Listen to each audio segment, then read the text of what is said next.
Sunday, April 10th in Mexico, a presidential recall referendum will be held for the first time.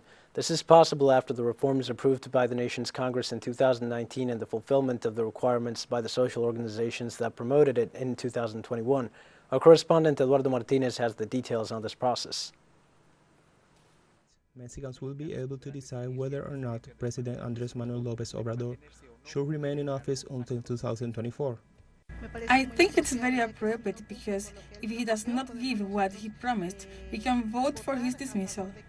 I think it is a very good decision because this way we can make a midterm evaluation of the whole process that the President has carried out. For referendum to be held at the end of 2021, social organizations began the collation of 2,100,000 signatures, which were delivered to the National Electoral Institute, INE, for validation.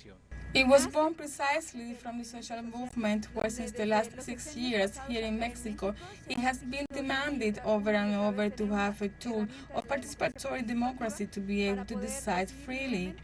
Once the procedure was concluded, the General Council of the INE approved the holding of the citizen participation exercise for Sunday, April 10th. However, under the argument of a lack of budget, the Council decided to install only one-third of polling places. 57,000 polling places will be distributed throughout Mexico. When the missing resources were formally requested to the Treasury Secretary, they were denied without justification or motivation, and with an austerity plan proposal calculated without technical rigor and real information. This process generates mixed reactions due to the high levels of acceptance that the President registers in different polls at the halfway point of his 6-year term. Some place him with 64%, others give him up to 70%. I invite everyone, April 10th, to participate, to go and vote. This is what our opponents should be doing, in an open way. Everyone calling to participate, and those who are against the transformation calling to vote.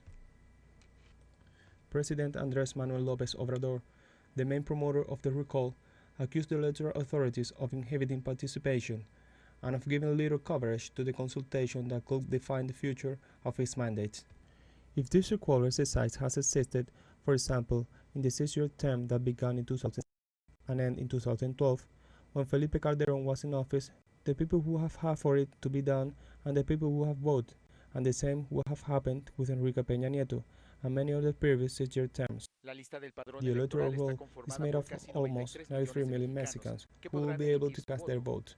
In order for it to be binding, some 37 million, equivalent to 40%, must participate. On Sunday night, the electoral authority will announce a result based on the term which by that time will be irreversible. Eduardo Martínez, teleSUR, Ciudad de México.